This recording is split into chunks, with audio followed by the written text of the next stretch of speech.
Hey, Wednesday Warriors. Just thought I would go and let you know what I picked up at the comic shop this week. You guys got anything interesting? I actually ended up missing Spectrograph, so I'm going to have to do the finale issue 4, in a separate video. But that's the one that I'm really interested in seeing how it wraps up. It's one of the first 4-issue deals from Distillery instead of 3. Anyway, let's go ahead and take a look at this stack and see what I picked up this week. All right, first up, we've got The Moon is Following Us, issue 4, by Daniel Warren Johnson, Riley Rossmo, and Mike Spicer. We still have Sam and Duncan trying to save their daughter Penny, and they're going all out in order to do it, including, it looks like we've got a speedball special. And so the artwork by Riley Rossmo and Daniel Warren Johnson is absolutely out of this world. It is exciting, energetic, and it just brings that sense of, what's going to happen next and how are we going to get our daughter back and how are we going to wake her up. And so part of this is the surprise that Samantha's mom is in this story, and it seems like she is trying to keep Penny for herself in this dream world that Penny is trapped in. And so in the end, long story short, even though they push and they fight and they cling, in the end it's not enough to bring Penny to wake her up. So they have to go back to this character here that says that he can help them save her, Tosh. And so Tosh says, I've helped other families like you, and we're just going to have to take it to the next level. That's the only way that we can do this. And this is going to take some of your life force. It'll almost be like a life drain. So these two parents love their child more than anything in the world. And they want to see her wake up. And that's all there is to it, is that they're trying to help her come back to the land of the living so that they can spend more time with her. So they get brought to this giant tree, kind of like Yggdrasil, the world tree, the world ash. And they all kind of get tied within these roots before they go back. And it's just such a personal story. A personal story about how far a parent or parents will go for their child, to protect their child, to do anything that they can to see that that child has the best life possible. And it does hit on a personal level, because you always want to see your children do better than what you had. And even though I don't have any biological kids, I've got a stepson, and I want him to have a better life and an easier life than what mine has been. So this story gets to the heart of one of the most important pieces of being a parent, of living, is to see the success of your child rather than the failures that they have to endure. Next up is The Power Fantasy by Kieran Gillen and Casper Wingard. This is issue 5, and we have the story of the arseholes, is what I'm going to call this. And it's one of the Powards, and he was wearing this mask at that time, and it turned into something different. But you have the pyramid of arseholes, and it's like a cult. And that's where he got his power from, this character right here. That's where he got his power from, was from building up this part of society to believe in him, to believe in the way that his way is right.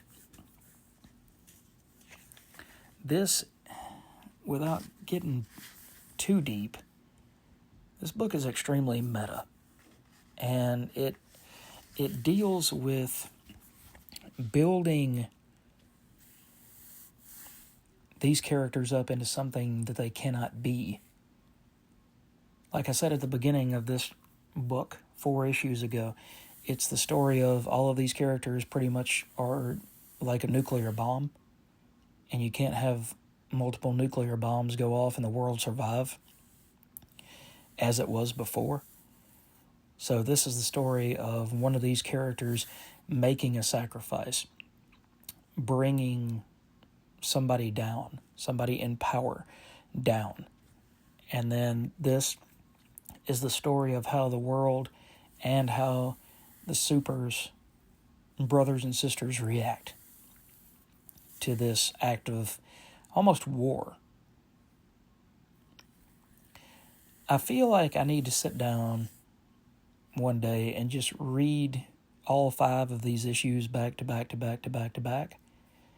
And at that point, maybe I'll have a better understanding of the big picture. It just seems like one of those books that if you read it month in and month out, you're only getting a small piece of what's like a 1,000-piece puzzle. And I've always considered myself to be somewhat an intelligent guy, but these things that Kieran Gillen are talking about, it's like trying to look inside a dirty window.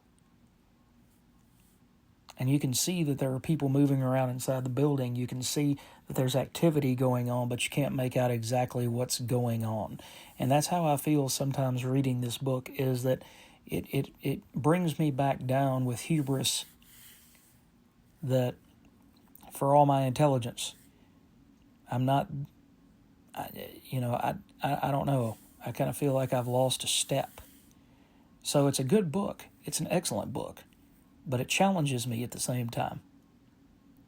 Because, like I said, my understanding is not where I believe that it should be with this book.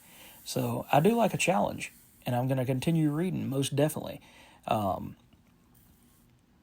if you don't have the time to read this book and give it the respect that it deserves, just wait for the trade, and maybe when you sit down and read it in 6-issue swallows, maybe it'll all kind of make sense to you. Okay. The third book that I picked up this week is Sacrificers issue 13, No Light Beyond, part 2 of 4, written by Rick Remender, art by Andre Lima Araujo, and colors by Dave McCaig. This continues the story of Pigeon. In the last issue, he inadvertently, through his actions, murdered his mother. And she would have forgiven him, but his father was the one that survived. And he doesn't forgive Pigeon. He says, you destroy everything. You kill everything. But Pigeon goes in search of another one of these rogue gods that control everything in life. And he fights him to a standstill with this power that he's been given. But he tries to explain to him that everything was for you. This was not for the people. This is not, you're not as altruistic as you say that you are. You're not only lying to these people, you're lying to yourself. And Pigeon calls himself the proletariat. I'm here to challenge you in your way of thinking. I'm here to challenge everything that you believe. And eventually, he shows him a different way. He shows this God a different way. And he says that you say that you give your life in service to the people. And he says, yes, I've given everything to them. Then give it back. Let them experience some of this power so that they can think for themselves, so that they can act for themselves, so that they have, you can create. If you have imagination and you allow that to grow and to spread, then you can create anything with your mind that your heart could possibly want. And he says, show them you're more than simply your words and your chants. Stop preaching to them from up above about how we work and how that work should fulfill us. There's so much more to life than just work. And he says, well, what should happen after that? And he says, well, we convince the other gods to do this same thing. And if they won't, then we challenge them and we will make them. So it's not a story about might makes right. It's a story about wanting to make things right. When you go from being the lowest, the sacrificial lamb, to turning it around and saying, I have the power to fight back. I have the power to create something instead of just watch things be destroyed. The more I read this book, the better I like it. And it just keeps getting stronger and stronger and stronger with every issue. So, thank you, Giant Generator. Thank you, Rick Remender, Andre Lima Arahu, and Dave McCaig, for providing what is this week's very best book that I read. The next book is finally The End of Secret Wars. It's the facsimile edition. So we will talk about that in Greatest Hits now that I have all 12 issues of this Secret Wars facsimile. I believe I left off with issue 2, possibly issue 3. We will go back and finish those Greatest Hits videos in that series. It does have, let's see. It does, once again, have Mike Zeck as penciler, John Beatty as inker, and Jim Shooter as writer. So I'll give you a little brief glimpse at these panels before moving on. All right, next up is another book written by Peter Warren with an idea from Peter Warren and again Rick Remender, art by Francesco Mobili, and colors by Chris Chuckry. Now we get the story of Wally Gimler. Wally Gimler was a headbuster, and he got all these concussions. 3 were from hockey, 3 were from boxing, and 1 was from his big sister, Nora's ex-boyfriend. But he came across Johnny, who had been the hero in this particular book, the guy in the armor,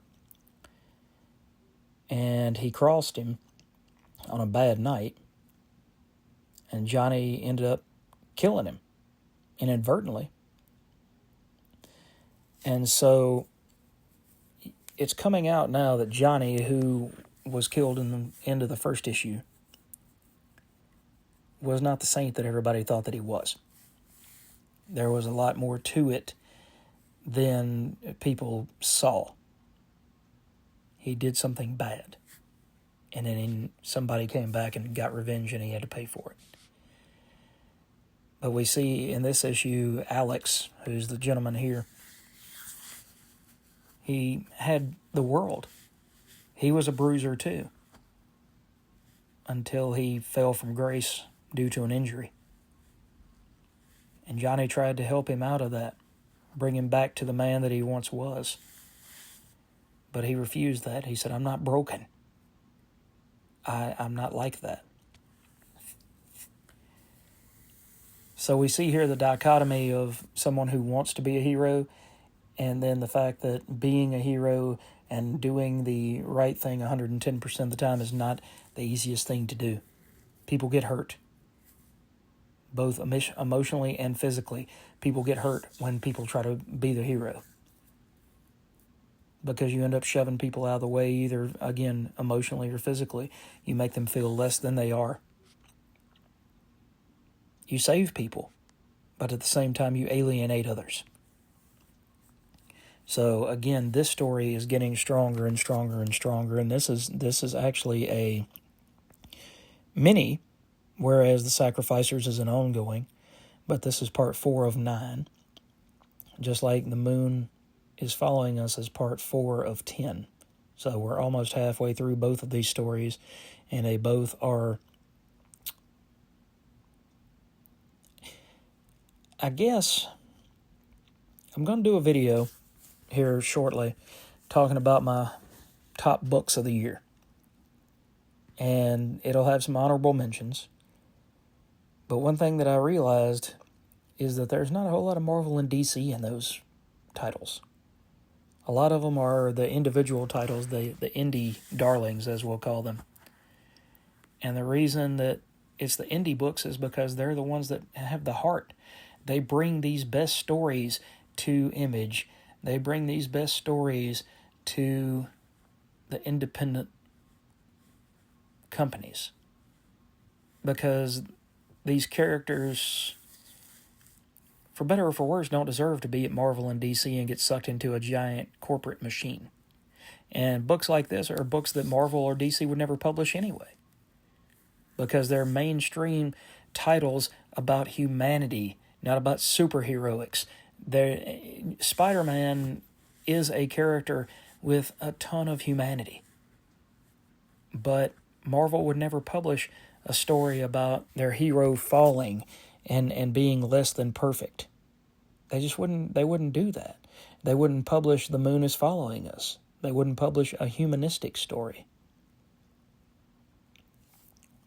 But the closest thing that they have published to a humanistic story is you get The Ultimate Spider-Man, issue 12, by Jonathan Hickman, art by Marco Checchetto,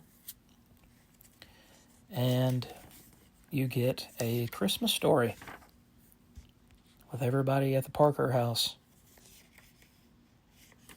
enjoying their time together. You get to see Mary Jane Watson's mom.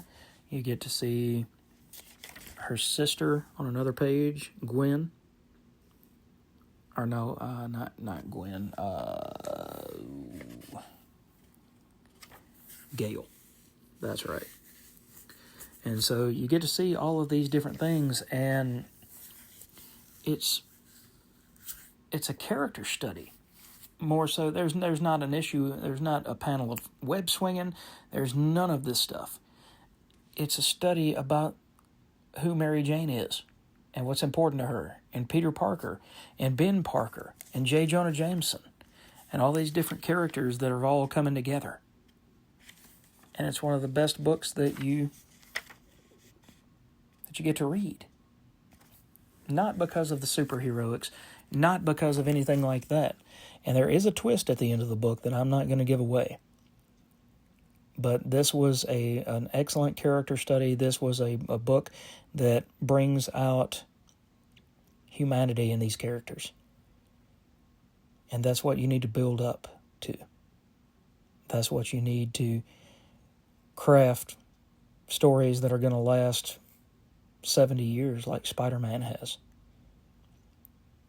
Characters that are going to last like Captain America 80 plus years, 90 plus years.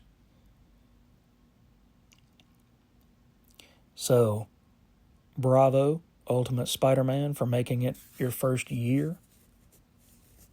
And I got to thinking about it the other day. I've only got 3 episodes after this one, and I will have been doing this for a whole year. And I absolutely love it. I love getting the opportunity to talk about what books interest me. Hopefully you guys in the new year start putting more comments down in the comments section. Let me know what you're reading. Let me know what you're thinking and what you love and what you don't. And to finish this stack off this week, we have The Walking Dead Deluxe, issue 103, which is a continuation of the introduction of Negan. And you have all of this in wonderful color. I can't really stay on any one page or one panel of Negan for very long because there's no telling what he will say. But this is the fallout of issue 100, where Negan starts visiting Alexandria to see how he can work with the people of Alexandria or work against the people of Alexandria. If you've never read this book, like I said, you should really pick it up with issue 100. That'll give you an idea as the absolute worst of the worst as far as what happens to characters. So if that turns you off, then that book's not for you. On the other hand, if you want to go back and start reading the compendiums, see if you can pick up the compendiums, and I think it's in 4 big compendiums of almost 50 issues apiece, and read them that way, and I promise you will not be disappointed.